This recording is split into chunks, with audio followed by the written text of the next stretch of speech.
জুলাই আগস্টে যে আন্দোলনটা হলো, এখানে মূল থিমটা কি ছিল? মূল থিমটা ছিল হচ্ছে যে আমাদের উপর অন্যায় করা হচ্ছে, জুলুম করা হচ্ছে, আমাদের উপর বৈষম্য করা হচ্ছে।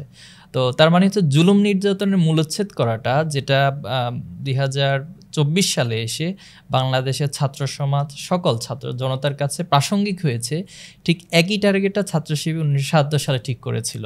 এভাবে করে আসলে আমাদের টোটাল কার্যক্রমটাই হচ্ছে একজন শিক্ষার্থীকে সৎ, দক্ষ এবং দেশপ্রেমের মধ্য দিয়ে তিনি যেন নিজেকে যোগ্যতা সম্পন্ন হিসেবে তৈরি করতে পারেন, এই মাধ্যমে আমাদের কার্যক্রম পরিচালিত হয়। নারী পুরুষ সবাই একাকার হয়ে গিয়েছে একটা জায়গায়, যে আমরা ফ্যাসিবাদ মুক্ত একটা বাংলাদেশ চাই এবং ফ্যাসিবাদকে এখান থেকে যে কোনো মূল্যে সরাইতে হবে। এর জন্য আমার জীবন দিতে হলে আমি জীবন দিব, রক্ত দিতে হলে রক্ত দিব, পরিশ্রম করব, রাস্তায় পড়ে থাকবো। বাংলাদেশ, প্রিয় বাংলাদেশ, গর্বই শান্তির স্বপ্ন স্বদেশ। সালামু আলাইকুম জাহিদ ভাই, কেমন আছেন? ওয়ালাইকুম আসসালাম রহমতুল্লাহ, ভালো আছি, আপনি ভালো আছেন? জি আলহামদুলিল্লাহ। আজকে আমাদের একটা লম্বা ডিসকাশন হবে, বাট শুরুতে আমরা আজকে যেহেতু মহান স্বাধীনতা দিবস, আজকের এই বিশেষ দিনে আমরা লাখো শহীদের রক্তের বিনিময়ে এবং লাখো নারী এবং মাদের সম্ভ্রমের বিনিময়ে যে স্বাধীনতা অর্জিত হয়েছে তাদের প্রতি আমরা বিনম্র শ্রদ্ধা জ্ঞাপন করছি। আজকে আসলে সত্যি বলতে খুব অসাধারণ একটা উদ্যোগ বলতে হবে বাংলাদেশের ছাত্র শিবিরের জন্য, যে স্বাধীনতা দিবস পডকাস্ট। সো এই পডকাস্টে আমরা আসলে বিভিন্ন বিষয় নিয়ে কথা বলবো। পডকাস্টটা শুরু করার আগে স্বাভাবিক যেটা হয়, আমি আপনার স্ট্যাটাসটা পড়ছিলাম আর কি, আমরা ওইখান থেকে একটু স্টার্ট করি। আসলে মনে হয় আমি দেখছিলাম আপনি লিখেছেন, আমি একটু পুরোটা পড়ে শোনাই। 26শে মার্চ স্বাধীনতা ও জাতীয় দিবস। স্বাধীনতা যুদ্ধে অংশগ্রহণকারী শহীদ ও বীর মুক্তিযোদ্ধাদের প্রতি বিনম্র শ্রদ্ধা ও ভালোবাসা। মহান আল্লাহ তাদের অবদান ও ত্যাগ কবুল করুন, দুনিয়া আখিরাতে উত্তম প্রতিদান দান করুন, আমিন। কোনো আধিপত্যবাদ, ফ্যাসিবাদ কিংবা চেতনার বয়ানে রক্তে কেনা স্বাধীনতাকে আর ভুলুণ্ঠিত হতে দেওয়া যাবে না। এদেশ আমার, আপনার, আমাদের সবার বাংলাদেশ। দেশপ্রেম ও সততা একে অপরের সমানুপাতিক, তাই সত্যিকারের সৎ, দক্ষ ও দেশপ্রেমিক প্রজন্মের হাত ধরে গড়ে উঠুক প্রত্যাশিত সমৃদ্ধ Bangladesh. So interesting. Honestly speaking, লাইনগুলোকে বেশ কিছু জায়গায় জেনারিক মনে হলো, একটা লাইন আমার আলাদাভাবে দৃষ্টি আকর্ষণ করেছে, সেটা হচ্ছে সততা, দেশপ্রেম ও সততা একে অপরের সমানুপাতিক, কাইন্ড অফ ম্যাথমেটিক্যাল ইকুয়েশন। এই বিষয়ে যদি আপনি একটু আলোকপাত করতেন। জি, ধন্যবাদ জানাচ্ছি আপনাকে। শুরুতে আমি শুকরিয়া আদায় করছি আল্লাহ তাআলার, যে 2025 সালের 26শে মার্চ আজকে আমরা উদযাপন করছি অন্যরকম একটা পরিবেশে। বিশেষ করে গত 15 বছরের বেশি সময় ধরে ফ্যাসিবাদ মুক্ত বাংলাদেশে আমরা 26শে মার্চ স্বাধীনতা দিবস উদযাপন করছি, এবং আমি বিশেষভাবে স্মরণ করছি এবং দোয়া করছি যাদের ত্যাগের বিনিময়ে আমরা স্বাধীনতা অর্জন করতে পেরেছি, সে সকল শহীদদের জন্য, যারা আহত পঙ্গুত্ব হয়েছেন এবং যারাই বীরত্বের ভূমিকা রাখার কারণেই আমরা এই স্বাধীনতা অর্জন করেছিলাম। তো আমি তাদের জন্য আল্লাহর কাছে বিশেষভাবে দোয়া করি, আল্লাহ তাআলা তাদেরকে এটার উত্তম প্রতিদান দান করুন, আমিন। আপনি যে প্রশ্নটা করেছেন আমার স্ট্যাটাসকে কেন্দ্র করে, যে দেশপ্রেম এবং সততাকে কেন সমানুপাতিক আমরা বলছি বা বলার চেষ্টা করছি। দেখুন, সততা মানে হচ্ছে একটা কমিটমেন্টের জায়গা, একটা নীতি আদর্শের উপর আমার কমিটমেন্ট থাকবে। আর দেশপ্রেমটাকে আমরা যতটুকু না থিওরিক্যালি এক্সপোজ করছি, প্র্যাকটিক্যাল জায়গাটা আসলে ততটুকু আমরা দেশের প্রতি কমিটমেন্টটা রক্ষা করতে পারছি না, অনেকাংশে আমরা সেটাই দেখতে পাই। তো সে জায়গা থেকে দেশপ্রেম মানেই হচ্ছে দেশের প্রতি ভালোবাসা থাকবে, মমত্ববোধ থাকবে, দেশের নাগরিকদের প্রতি একটা কমিটমেন্টের জায়গা থাকবে, আধিপত্যবাদের বিরুদ্ধে আমার অবস্থান থাকবে। ইন দ্য সেম ওয়েতে আসলে সততা আমাকে সেই শিক্ষাগুলোই দেয়। তো এজন্য আমরা মনে করছি যে আসলে শুধুমাত্র দেশপ্রেমকে থিওরিক্যাল ভাবে প্রকাশ করার মধ্য দিয়ে সততাকে ওন না করতে পারলে আসলে দেশপ্রেমের সঠিক যে সংজ্ঞায়ন অথবা দেশপ্রেম থেকে যা অর্জন করতে চাই সেটা আসলে করা আমাদের পক্ষে পসিবল না। এজন্য আমরা এটাকে একটা পরিপূরক বা সমানুপাতিক বলছি। কারণ আমি একটা কনটেক্সট হিসেবে একটু সেট করছি, যে আমরা বিগত 16 বছরে মানে আমরা একই সাথে দুইটা জিনিস দেখেছি। সেটা হচ্ছে যে কিভাবে তৎকালীন সরকার দেশটাকে পরিচালিত করছে, কিভাবে বিরুদ্ধ মতকে দমন করার চেষ্টা করা হয়েছে, যেটা আসলে মত প্রকাশের স্বাধীনতাকে হস্তক্ষেপ করেছে, কিন্তু তারা একই সাথে স্বাধীনতা সার্বভৌমত্বের কথা আমাদেরকে সবসময় শুনিয়েছে। আবার আমরা সেই সময়গুলোতে দেখেছি প্রচুর কর্পোরেটস এবং প্রচুর সোশ্যাল ওয়েলফেয়ার অর্গানাইজেশন বলেন বা গভর্নমেন্টের উদ্যোগে কিছু দেশপ্রেমের কিছু স্টাইল তৈরি করা হয়েছে। যেমন ধরেন, রাস্তা দিয়ে ফুটপাথ দিয়ে হাঁটলেই সেটা দেশপ্রেম, জায়গা মতো যদি আমরা আমাদের গার্বেজগুলোকে ডাম্প করি অতটুকুই দেশপ্রেম। কিন্তু আসলে কি দেশপ্রেম এতটুকুর মধ্যেই সীমাবদ্ধ? দেশপ্রেম সংজ্ঞায়িত আপনি কিভাবে করতে চান দেশপ্রেমকে? What's the definition? আপনি কি মনে করেন? জি, শুকরিয়া, ধন্যবাদ। তো আপনি যেটা বলেছেন যে কিছু ছোট ছোট ইভেন্টের কথা বলেছেন, যেমন রাস্তা দিয়ে হাঁটছি, ফুটপাতে হাঁটছি, অথবা ময়লাগুলো আমি ডাস্টবিনে ফেলছি, অথবা কোনো একজন মানুষকে রাস্তায় আমি সহযোগিতা করছি, নিঃসন্দেহে সবগুলোই দেশপ্রেমের অংশ। তবে কালেকটিভলি আমরা যদি চিন্তা করি, আসলে দেশপ্রেমটা আমাকে অনেক ব্রড পরিসরের সংজ্ঞায়ন করে।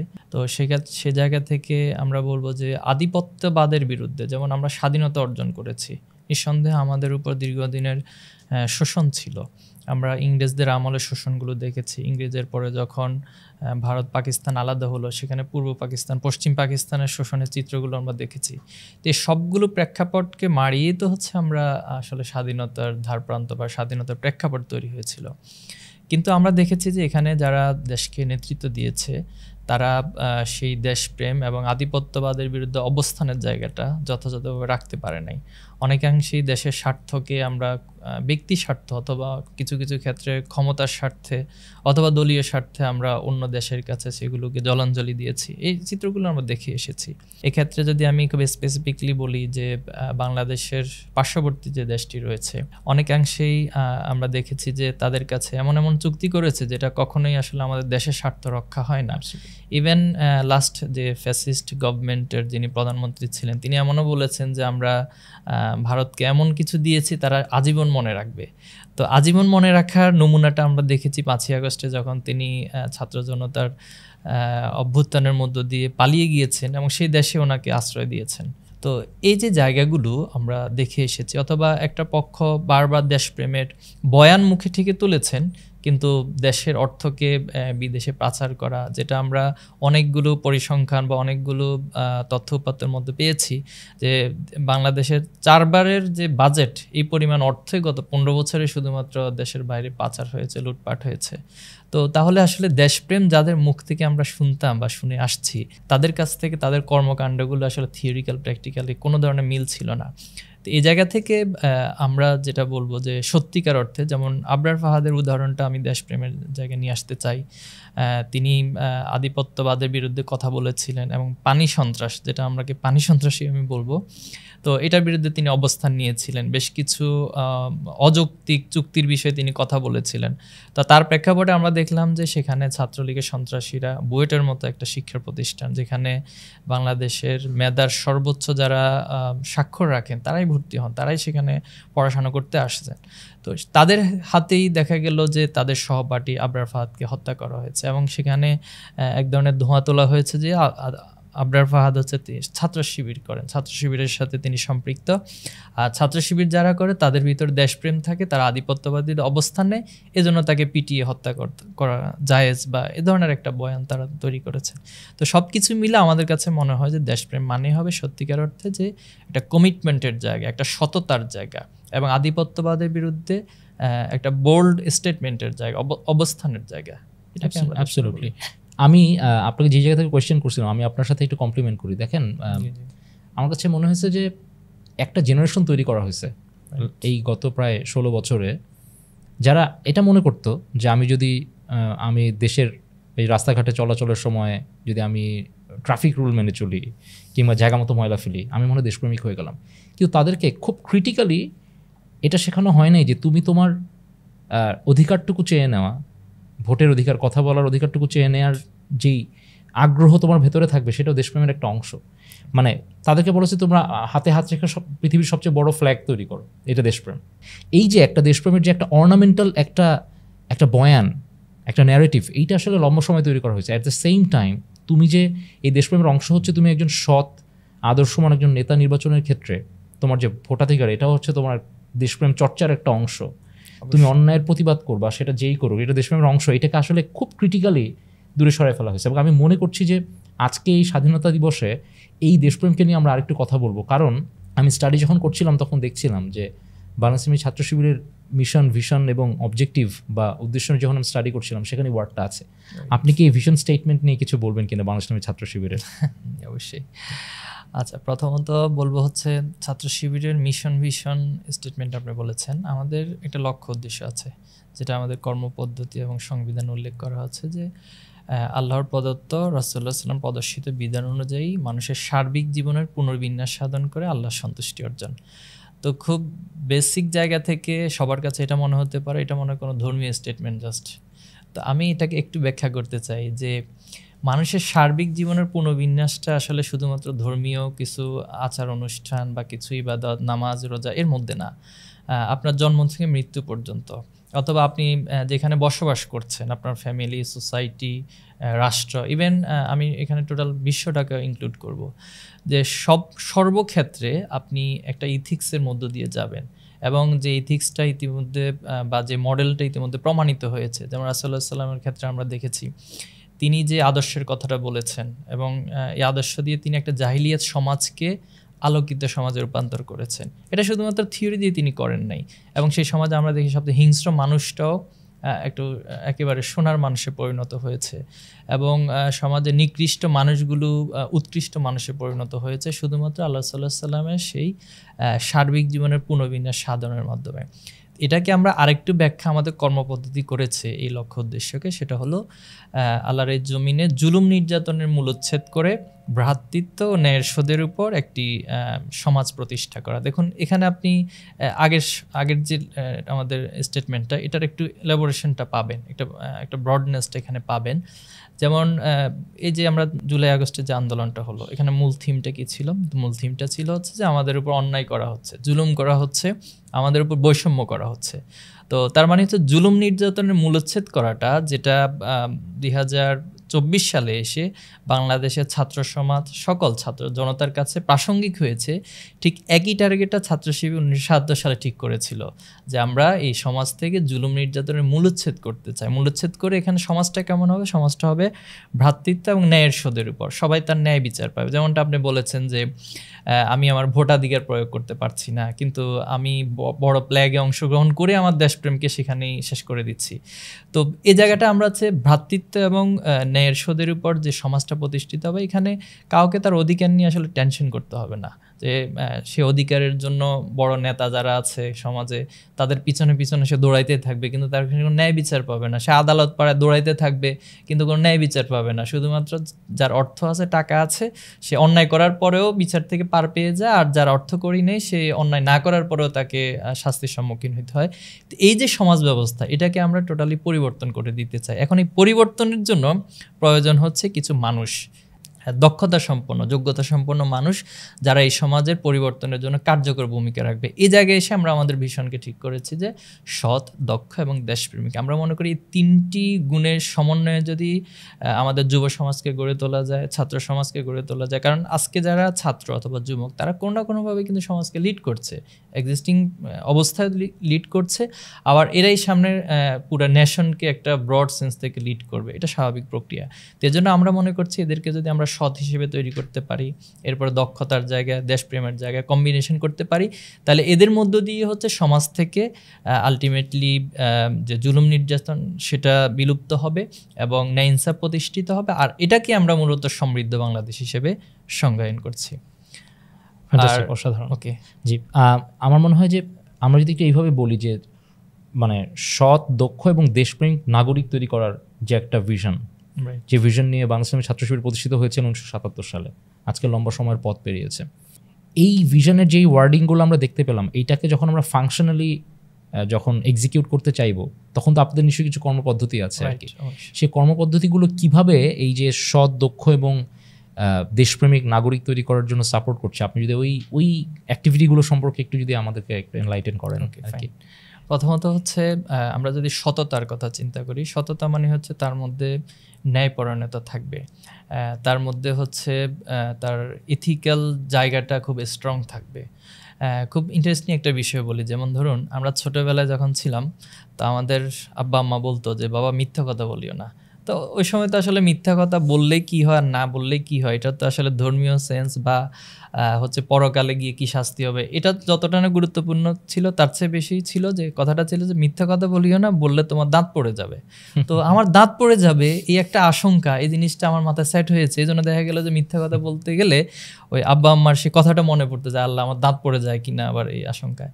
তো এই জন্য যে মানুষের জবাবদিহিতার যে জায়গাটা, আপনি দেখুন মানুষ কতক্ষণ সৎ থাকতে পারে, যতক্ষণ তার ভিতরে কোনো না কোনো একটা অদৃশ্য শক্তি তার মধ্যে কাজ করবে, যে আমি আসলে যদি অসৎ হই বা আমি যে একটা কাজ করলাম, এটা তো কোনো না একদিন কোনো কাউকে না কাউকে তো আমাকে জবাবদিহি করতে হবে।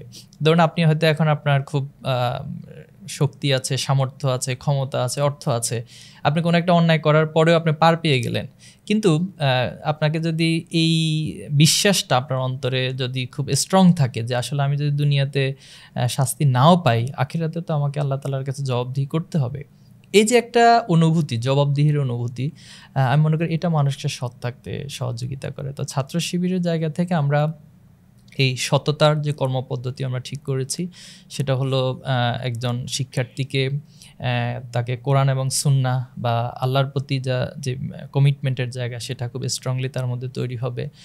আমাদের টোটাল কার্যক্রমটা একজনকে প্র্যাকটিক্যাল মুসলিম হিসেবে তৈরি করে, যেমন একজন মুসলিম আছে তিনি প্র্যাকটিক্যালি মুসলিম হবেন। তো এই জায়গা থেকে হচ্ছে আমাদের তার কোরআন শিক্ষার যে বিষয়গুলো, কোরআন তালিম, কোরআন ক্লাস, এরপরে হচ্ছে তাকে গড়ে তোলার জন্য যেমন আমাদের সব্বেদারি একটি প্রোগ্রাম রয়েছে, সব্বেদারি প্রোগ্রামের মধ্য দিয়ে তার ভিতরে কিছু স্পিরিচুয়াল ডেভেলপমেন্টগুলো আমরা করে থাকি। এর মাধ্যমে তার একটা নৈতিক স্ট্রংনেস, একটা জায়গা তার মধ্যে তৈরি হয়। এরপর হচ্ছে আমরা যেটা করে থাকি যে আমাদের অনেক ধরনের প্রশিক্ষণ প্রোগ্রাম আমরা আয়োজন করে থাকি, লিডারশিপ ট্রেনিং ক্যাম্প থেকে শুরু করে এরপরে আদার্স আরও অনেকগুলো। তো এর মাধ্যমে তার ভিতরে সৎ গুণাবলীর বিকাশ। আমাদের আরেকটা বড় প্রজেক্ট হচ্ছে ব্যক্তিগত রিপোর্টিং একটা সিস্টেম আছে, অর্থাৎ একজন দৈনন্দিন কিভাবে করে তার টোটাল কার্যক্রমগুলোকে পরিচালনা করবে, এবং সেখানে আপনি পয়েন্টগুলো দেখলে পাবেন যে তাকে কোরআন পড়তে হয়, হাদিস পড়তে হয়, সাহিত্য পড়তে হয়, এরপরে হচ্ছে তাকে তার পাঠ্যপুস্তক অধ্যয়ন করতে হয়, ক্লাসে উপস্থিত থাকতে হয়, এরপরে অর্থাৎ তার দুনিয়া এবং আখিরাতের সম্মিলিত একটা তার মধ্যে যোগ্যতা, দক্ষতা বৃদ্ধি করার জন্য মূলত আমাদের সার্বিক কার্যক্রমগুলো পরিচালিত হয়। এরপরে দক্ষতার বিষয়ে যদি আমরা বলি যে ছাত্র শিবিরের সাথে সম্পৃক্ত হওয়ার পর একজন শিক্ষার্থী তিনি ধীরে ধীরে ওনার ভিতরে অনেক ধরনের কোয়ালিটি তৈরি হয়। এর মধ্যে একটা বড় কোয়ালিটি তার ভিতরে নেটওয়ার্কিং ক্যাপাসিটি তৈরি হয়, অর্থাৎ যেহেতু এখানে অনেক মানুষের সাথে তাকে মিশতে হয়, এরপরে হচ্ছে অনেক অঞ্চলের মানুষের সাথে তাকে মিশতে হয়, তো এই নেটওয়ার্কিং একটা বড় জায়গা তৈরি। এরপর লিডারশিপ কোয়ালিটি, তিনি উপশাখায় পরিচালনা করেন, এরপরে থানা দায়িত্ব পালন করেন, এভাবে ধাপে ধাপে তিনি যখন বিভিন্ন দায়িত্ব পালন করেন তার মধ্যে লিডারশিপ কোয়ালিটিগুলো অনেক বেশি বিল্ড আপ হয়। এরপরে তিনি অনেকগুলো প্রোগ্রামের ম্যানেজমেন্টের দায়িত্ব পালন করতে হয়, এর মধ্যে ওনার মধ্যে ম্যানেজেরিয়াল যে ক্যাপাসিটি প্রয়োজন বর্তমান দক্ষতার জন্য, সেটা তার মধ্যে তৈরি হয়। এরপর আমরা যদি আরেকটু ব্রড লেভেলে যাই এই প্রসঙ্গটাতে, সেটা হলো যে আমাদের অনেকগুলো কার্যক্রম, যেমন ধরুন সাহিত্য বিভাগে আমাদের বেশ কিছু পত্রিকা বের হয়, শিশু সাহিত্য, কিশোর সাহিত্য, এরপরে হচ্ছে ছাত্রদের জন্য ছাত্র সংবাদ আমরা বের করে থাকি, এরপরে পার্সপেক্টিভ, ইউথেভ, এভাবে করে সাহিত্য চর্চার জায়গাটা তার মধ্যে আস্তে আস্তে করে বিল্ড আপ করা হয়, একটা দক্ষতার জায়গা তৈরি হয়। এরপর আমাদের কালচারাল অনেক ধরনের ইভেন্টও রয়েছে, অনেক ধরনের প্রশিক্ষণ রয়েছে, সেখানে তিনি সম্পৃক্ত হন। যারা হচ্ছে ডিবেটে পারদর্শী তাদেরকে নিয়ে ডিবেটের অনেক আয়োজন থাকে। এরপরে যারা সায়েন্সে আগ্রহী থাকে তাদেরকে সায়েন্স রিলেটেড ইস্যুতে আগ্রহী করার জন্য অনেক ধরনের প্রজেক্ট আমরা আয়োজন করে থাকি। এরপরে হচ্ছে কেউ একজন তিনি হয়তো ইসলামিক স্কলার হবেন, তার জন্য আমাদের সেই ব্যবস্থাপনাগুলো রয়েছে। তো এভাবে করে আসলে আমাদের টোটাল কার্যক্রমটাই হচ্ছে একজন শিক্ষার্থীকে সৎ, দক্ষ এবং দেশপ্রেমের মধ্য দিয়ে তিনি যেন নিজেকে যোগ্যতা সম্পন্ন হিসেবে তৈরি করতে পারেন, এই মাধ্যমে আমাদের কার্যক্রম পরিচালিত হয়। ফ্যান্টাস্টিক। আমি আপনার কথা খুব মনোযোগ দিয়ে শুনছিলাম, আর আমি এই যে এই তিনটা স্পেসিফিক ভার্চুস, এই তিনটার যখন একটা কম্বিনেশন হয় তখন কি মানে অসাধারণ একটা পার্সোনালিটি তৈরি হয়, যে একই সাথে দেশের জন্য প্রোডাক্টিভ। মানে আপনি যখন দক্ষতার কথা বলছেন তখন তো সে আসলে প্রোডাক্টিভ হচ্ছে, তার মানে সে he is actually contributing for the nation, এই জিনিসটা হচ্ছে। এবং অ্যাট দ্য সেম টাইম যখন সততার কথা আসছে তখন তার ভ্যালুসগুলো ঠিক আছে। আমার মাথায় একটা নাম খুব ক্রিটিক্যালি আসছিল যখন আপনি বলছিলেন, সেটা সাকিব আল হাসান। আপনি দেখেন মানে খুব মজার ব্যাপার, সেদিন একটা ডিবেট দেখতে পাচ্ছিলাম যে একজন মানুষকে আলাদাভাবে বলতে হচ্ছে আমি সাকিব আল হাসানকে এই জন্য পছন্দ করি কারণ সে বাংলাদেশের মানে একজন 1 নম্বর অলরাউন্ডার, আবার এই জন্য পছন্দ করি না কারণ সে আসলে হচ্ছে ফ্যাসিবাদী গভর্নমেন্টের সাথে আসলে সে যুক্ত হচ্ছে, আবার এই জন্য পছন্দ করি না সে বেটিং করে। দেখেন কি অসাধারণ, এই যে ফ্যাসিবাদী সিস্টেমের সাথে নিজেকে ইনক্লুশনের কারণে দেশপ্রেমটা অনেক বড় কোয়েশ্চেন মার্ক হয়েছে। অথচ সে খুব দক্ষ একটা মানুষ ছিল। অ্যাট দ্য সেম টাইম যখন তার এই বেটিংয়ের সাইটে সে যখন নিজেকে ইনভলভ করেছে তখন তার সততা নিয়ে কোয়েশ্চেন আসছে। সো ওইটার সময় আমার কাছে মনে হচ্ছিল সার্বিক জীবনের পুনর্বিন্যাস সাধন করে যে আল্লাহর সন্তুষ্টি অর্জনের যে একটা অসাধারণ একটা ন্যারেটিভ, বা আমি ছাত্র শিবির বলছে এবং সেই উদ্দেশ্যে কাজ করে যাচ্ছে, এটা ইটস অ্যাবসলিউটলি ফ্যান্টাস্টিক। আমরা দেখতেই পাই এটা, যে যখন একটা মানুষ খুব দক্ষ হয় তখন সে আসলে দক্ষতার সাথে আমাদের কেন্দ্রীয় ব্যাংকের ভল্টের ভিতরে ঢুকে অনলাইনে টাকাটা সরাই ফেলে, বিকজ তার মধ্যে তো বাকি দুটো জিনিস নাই। সো আমরা মনে করি যে আসলে ছাত্র শিবিরের যে ভিশন স্টেটমেন্টটা আছে, ওই স্টেটমেন্টের উপরে আরও বেশি কনস্ট্রাকটিভ যদি বিল্ড আপটা থাকে, আমরা নিশ্চিত বাংলাদেশের সামনের দিনগুলো আমরা খুব সুন্দর একটা সময় দেখতে পাবো। কারণ আমরা বারবার বলি 16 বছর আগে, যার এখন বয়স অ্যারাউন্ড 25, তার তো 10 বছরের কম ছিল, সে বোঝার আগে লম্বা 16 বছর এই সংগঠন সম্পর্কে জানতে পারে নাই। আমরা জিনিস ফিল করি, আমরা যেটা মিস করি সেটা হচ্ছে এই যে আপনি যে বিশাল বড়টা ছাত্র শিবিরের কর্মপদ্ধতি কার্যপ্রণালীগুলোর কথা বললেন, রাতের বেলা রাত জেগে ইবাদত করা থেকে শুরু করে একটা বিশ্ববিদ্যালয়ে কিভাবে তাকে ফার্স্ট ক্লাস ফার্স্ট হওয়া যায়, এই যে বিশাল বড় একটা যাত্রা পথ, এই পথে একজন মানুষকে নেভিগেট করে তাকে একটা আদর্শ মানুষ হিসেবে তৈরি করার যে একটা কমপ্লিট সিস্টেম, আমার মনে হয় এইটার একটা প্রপার ডকুমেন্টেশন আসলে অনলাইন এগুলোতে থাকা দরকার, যেটা আমরা আসলে টপ টু বটম জানতে পারবো। খুব অসাধারণ। একটু অ্যাড করছি আপনার সাথে, সেটা হলো যে আমাদের একটা থিম আছে যে যেমন যিনি যেখানে যে পজিশনে থাকবেন সেখানে সবচেয়ে ভালো হবেন। তো এটার ব্যাখ্যাটা কি? ব্যাখ্যাটা হচ্ছে যেমন আপনার অনেকগুলো ডেজিগনেশন আছে। যেমন আমি যদি চিন্তা করি, আমি কারো না কারো সন্তান, আমি কারো না কারো ভাই, আমি কারো না কারো আত্মীয়, আবার আমি সমাজের একজন এন্টিটি, গুরুত্বপূর্ণ এন্টিটি, এবার আমি কারো না কারো বন্ধু। তো এভাবে করে আসলে তিনি প্রত্যেকটা জায়গায় সবচেয়ে ভালো মানুষ হবেন। যেমন ধরুন আমি যদি আমার পরিচয় দিই আমি ছাত্র, তাহলে আমার কাজ হবে যে ছাত্র হিসেবে আমি সবচেয়ে ভালো ছাত্র হব। আমার শিক্ষককে যদি প্রশ্ন করা হয় যে আপনার কাছে সবচেয়ে ভালো ছাত্রটাকে, তিনি যেন আমাকে খুঁজে পান, এমনভাবে ছাত্র শিবির তৈরি করবে। তার পিতামাতাকে প্রশ্ন করা হবে যে আপনার সন্তান আছে 5 জন 6 জন, এর মধ্যে আপনার কাছে মানে মার্কিং এর মধ্যে কাকে সবচেয়ে, পিতামাতার কাছে তো সব সন্তানই আদরের হবে, ভালোবাসার হবে, সবাই ভালো হবে, কিন্তু মার্কিং এর মধ্যে কাকে একটু এগিয়ে রাখবেন, তিনি যেন অবশ্যই ছাত্র শিবির যিনি করবেন তিনি যেন সেখানে এগিয়ে থাকেন। এরপর তার আত্মীয় স্বজনকে প্রশ্ন করা হবে যে আপনার আত্মীয় স্বজনের মধ্যে কাকে সবচেয়ে আপনার ভালো মনে হয়, যেন সবার মার্কিংটা আসে যে তিনি ছাত্র শিবির। এভাবে করে আমাদের মূল থিমটা হচ্ছে যে ছাত্র শিবিরের সাথে যারা সম্পৃক্ত হবে তারা প্রত্যেকটা জায়গায়, সেটা সততার দিক থেকে, তার দেশপ্রেমের দিক থেকে সবচেয়ে সর্বোচ্চটুকু তিনি দিবেন, সবচেয়ে প্রোডাক্টিভ ওয়েতে তিনি সবার কাছে নিজেকে উপস্থাপন করবেন, প্রতিষ্ঠিত করবেন। এটা আমাদের একটা অসাধারণ, মানে কনসেপচুয়ালি জায়গাটা খুবই অসাধারণ। একটা মানুষ যদি এই জায়গায় জাস্ট নেভিগেট করার চেষ্টা করে নিজের লাইফে, তখন সে আসলে মানে ইহকাল এবং পরকালে দুই জায়গায় যে সাকসেসের যে ব্যাপারটা এনশিওর করা খুব সহজে। আমি মানে আজকে যেহেতু আমরা এমন একটা দিন আলোচনা করছি, আজকে আমাদের মহান স্বাধীনতা দিবস, আমি ক্রিটিক্যালি দেশপ্রেম শব্দটা আবার একটু ব্যাক করতে চাই। আমি যদি একটু ওয়েস্টার্নের আপনার তাদের প্যাট্রিয়টিজমের যে কিছু স্বরূপ বলি, আমাদের মধ্যে একটা কিছু বেসিক ডিফারেন্সের কথা বলি। আমি খুব রিসার্চ করতে করতে দেখতাম যে ধরেন আমেরিকাতে, হ্যাঁ, তারা তো তাদের দেশপ্রেম একটা স্টাইল আছে। আমি দেখি যে তারা অনেক সময় তাদের শু, তারপরে স্যান্ডেল এগুলি বানাচ্ছে, ওটাতে তাদের পতাকা প্রিন্ট করা আছে, মানে যেটা আমরা বাংলাদেশে চিন্তাও করতে পারি না আসলে। So they have their own style of patriotism. তারা দেশপ্রেমকে বিভিন্নভাবে তারা এক্সপ্রেস করে। আমাদের কাছে কিন্তু দেশপ্রেম দেখবেন মাথায় পতাকা বাঁধা, যে মাথায় পতাকা বেঁধে হাঁটতেছে মানে সে দেশকে একটু বেশি ভালোবাসে, এই ধরনের কিছু মানে অর্নামেন্টেশন হয়েছে আর কি। যদি এটাই হয় সত্যি যে আমরা সবাই খুব দেশপ্রেমের ব্যাপারে খুব ইমোশনাল, খুবই আবেগী, বাংলাদেশের মানুষ পতাকাকে মানে ধরো একটা বইয়ের মতো করে শ্রদ্ধা করছে, এটা আমাদের সবার জন্য আবেগের ব্যাপার, we are pretty much okay with that. But question হচ্ছে সেইরকম একটা দেশে যারা দেশপ্রেমের ব্যাপারে এত বেশি আবেগী, তারা ঠিক কিভাবে আবার দুর্নীতির যেই স্কেল, সে স্কেল 1 নম্বর হচ্ছে, কিভাবে বাংলাদেশ সবচেয়ে বেশি দুর্নীতিগ্রস্ত দেশগুলো তালিকায় থাকছে, একই সাথে দেশপ্রেমিক জাতি, একই সাথে দুর্নীতিগ্রস্ত একটা জাতি, এই দুইটা একসাথে কিভাবে সহাবস্থান করে, গ্যাপটা কোথায়? হ্যাঁ, কোশ্চেনটা খুবই ক্রিটিক্যাল করেছেন। প্রথমত হচ্ছে আসলে পশ্চিমারা সবারই আসলে দেশপ্রেমের সিম্বলের জায়গায় এক একটা প্র্যাকটিস থাকতে পারে, এটা মানে নেশন টু নেশন ভ্যারি করে, এক একজন এক একভাবে সেটা প্রদর্শন করে। তো আপনি যেটা বলেছেন বাংলাদেশ হয়তো পতাকা আমরা বাঁধছি অথবা সবাই মিলে একটা পতাকা তৈরি করছি এই জায়গায়, তো এটাকে আমি ছোট করে দেখবো না, অবশ্যই এটা অনেক বড় বিষয়।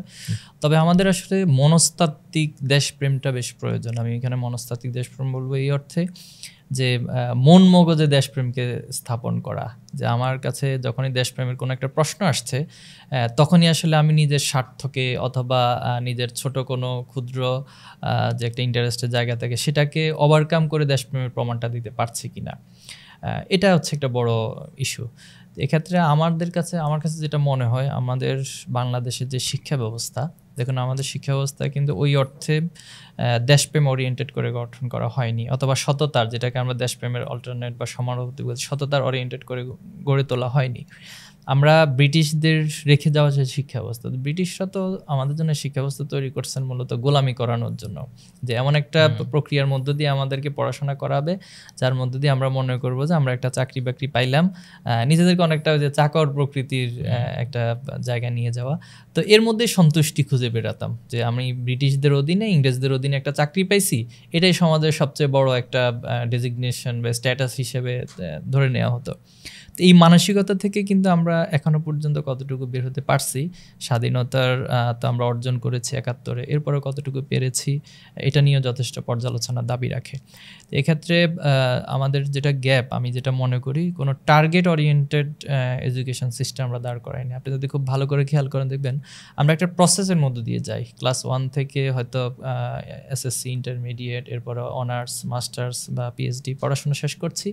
আসলে আমার গোলটা কি, এটা ম্যাক্সিমাম স্টুডেন্ট আসলে আমরা বলতে পারি না। আমাদের শিক্ষকদেরকে জিজ্ঞেস করলে হ্যাঁ তাদেরকে আমরা পড়াশোনাতে একটা সার্টিফিকেট দিব, তার মানে একটা প্রসেস ওরিয়েন্টেড শিক্ষা ব্যবস্থার মধ্য দিয়ে একটা সার্টিফিকেট পাওয়াটাই আমাদের মুখ্য হয়ে দাঁড়ায়।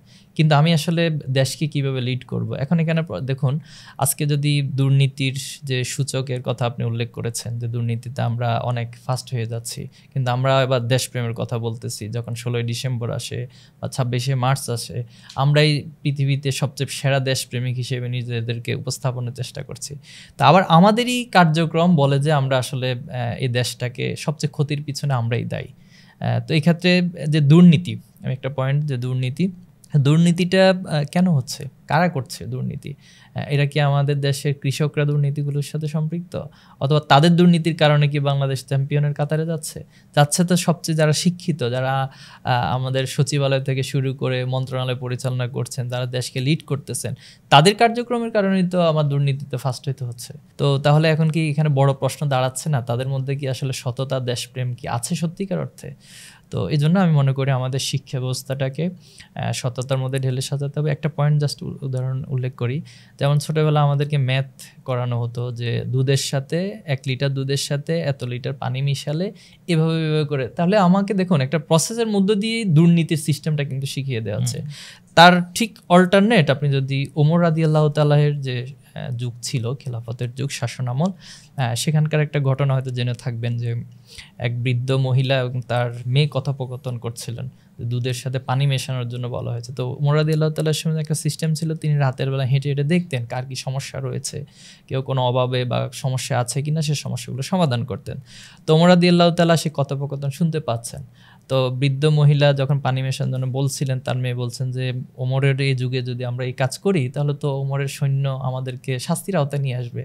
তো মহিলা তাকে বলছেন যে দেখো এখানে তো অন্ধকার, রাত্রিবেলা, এখন ওমর কোথায় আছে আমরা জানি না, আমরা কোথায় আছি ওমর জানে না, তো আশা করি ওমরের বাহিনী আমাদেরকে দেখবে না, তুমি পানি মেশাও।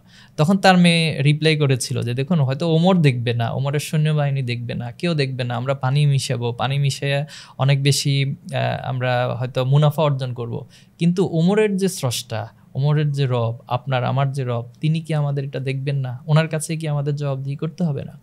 তো এই জবাবদিহিতার অনুভূতিগুলো যদি আমাদের শিক্ষা ব্যবস্থাতে ইনক্লুড করানো যায়, সততার জায়গাতে ইনক্লুড করানো যায়, তাহলে আমার মনে হয় আমরা দেশপ্রেমের জায়গাটা যেভাবে থিওরিক্যালি প্রেজেন্ট করি সেটাকে প্র্যাকটিক্যালি আমরা রাখতে পারবো, এবং এই দুর্নীতির যে জায়গাগুলো সেটা কমে আসবে এবং সত্যিকার সমৃদ্ধির জায়গায় পৌঁছতে পারবো। অসাধারণ। খুবই অবাক হয়ে দেখছিলাম যে বিষয়গুলো কীভাবে আমাদের সামনে চলে আসছে, যে আমাদের ক্রাইসিসগুলো কী, আমাদের উত্তরণের পথ কী। যেখানে খুব ক্রিটিক্যাল একটা জায়গা আপনি আমাদের আলোচনাটাকে নিয়ে আসছেন, সেটা হচ্ছে যে শিক্ষা ব্যবস্থা। আমি খুব ইন্টারেস্টিং, আমি বিভিন্ন আপনাদের স্পিচগুলো যখন শুনেছি বা রিভিউ করেছি তখন দেখতে পাই যে বাংলাদেশ ইসলামী ছাত্র শিবির সম্পর্কে সবসময় তার নেতৃবৃন্দরা একটা কথা বলেন যে বাংলাদেশ ইসলামী ছাত্র শিবির হচ্ছে একটা স্বতন্ত্র শিক্ষা প্রতিষ্ঠান।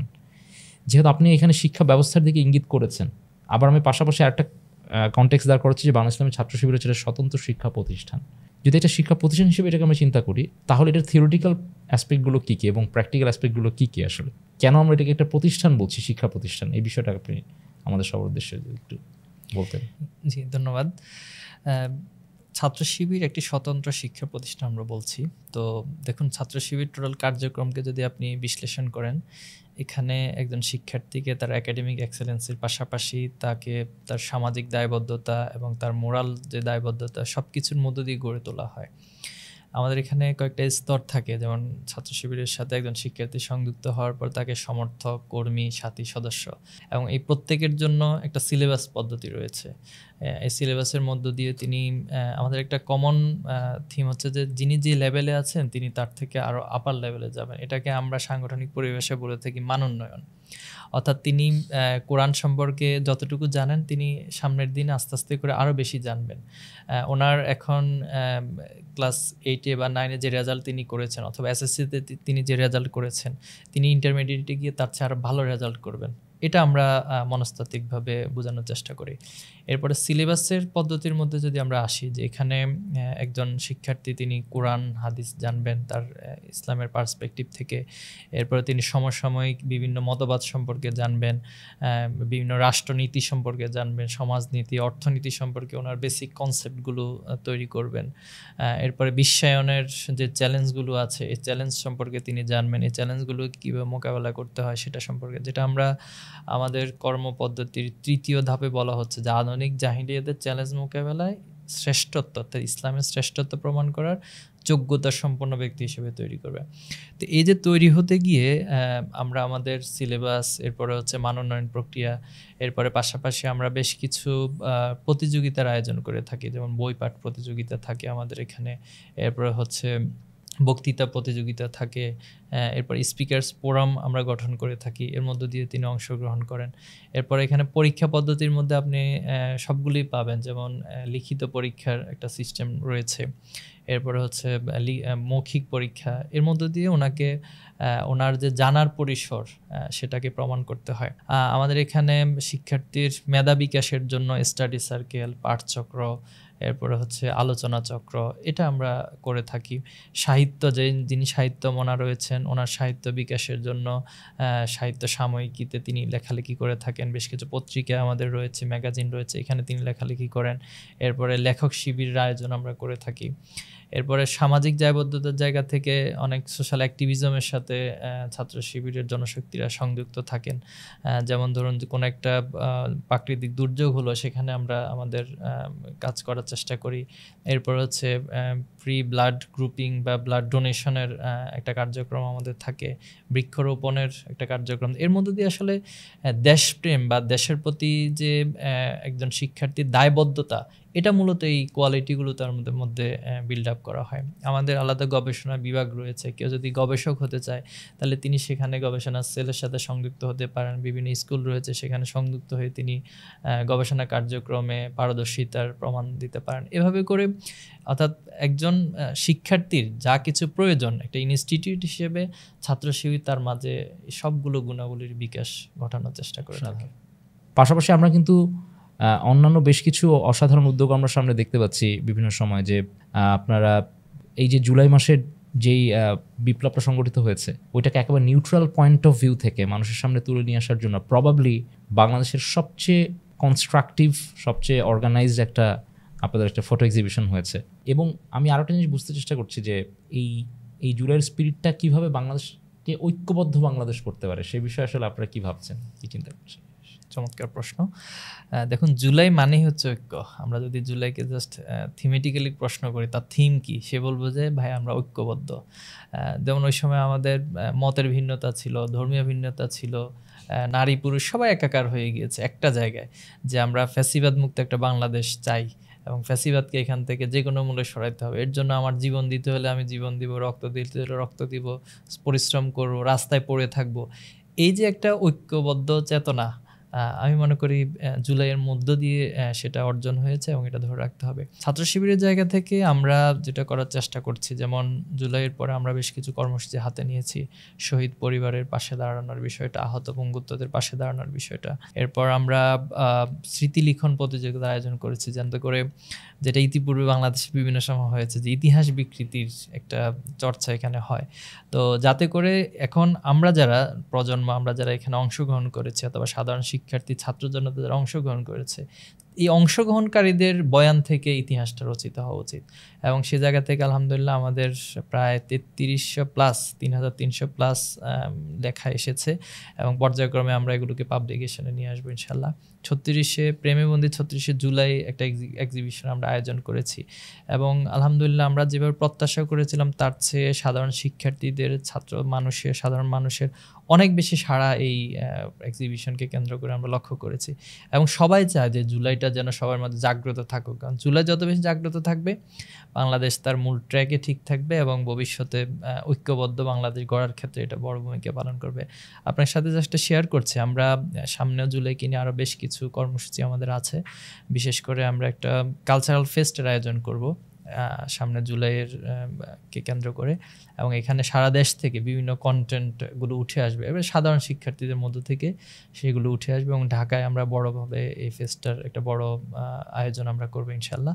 তো আশা করি এই যুব সমাজ বা আমরা যারা এই জুলাই আন্দোলনে সম্পৃক্ত ছিলাম আমাদের মাঝে জুলাই স্পিরিটকে ধারণ করতে হবে, এর মধ্যে বড় বিষয় ঐক্য, এরপর শহীদদের প্রতি কমিটমেন্টের জায়গাগুলো এবং আমাদের প্রতি ভ্রাতৃত্ব, ভালোবাসা, পরস্পরের প্রতি শ্রদ্ধা জায়গাটা আমরা দেখেছিলাম সে সময়টা, এটা জাগ্রত থাকবে এবং উদার মানসিকতাটা আমাদের জাগ্রত থাকবে। এর মধ্যে দিয়ে আশা করি বাংলাদেশ সত্যিকার অর্থে একটি সমৃদ্ধ বাংলাদেশ গড়ে উঠবে ইনশাল্লাহ।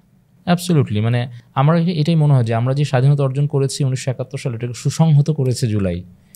জুলাইয়ের প্রয়োজন তখনই আসলে তৈরি হয়েছে যখন আমরা আমাদের এই জেনারেশন বুঝতে শিখেছে যে স্বাধীনতার সুফল আমরা এখনো ভোগ করতে পারছি না, এবং সেটাকে আসলে আমাদের মন মগজে মস্তিষ্কে আমাদের কারিকুলামে আমাদের অ্যাক্টিভিটিতে জাগ্রত রাখাটা আমার কাছে মনে হয় যে বাংলাদেশ ছাত্র শিবিরের মতো একটি কনস্ট্রাকটিভ একটা অর্গানাইজেশনের অনেক বড় একটা দায়িত্ব। এবং আমার সাথে এটাও আমার কাছে সবসময় মনে হয় যে আমাদের জন্য এটাই একটা ক্রাইসিসের কারণ হবে যদি এটা আমাদের ইতিহাসের জায়গা থেকে কোনোভাবে হারিয়ে যায় আসলে। কারণ আসলে সময়ের সাথে সময়ের ভাজেই তো আসলে এই ঘটনাগুলো খুব যৌক্তিক কারণ আমাদের সামনে চলে আসে। সে অসাধারণ একটা উদ্যোগ ছিল।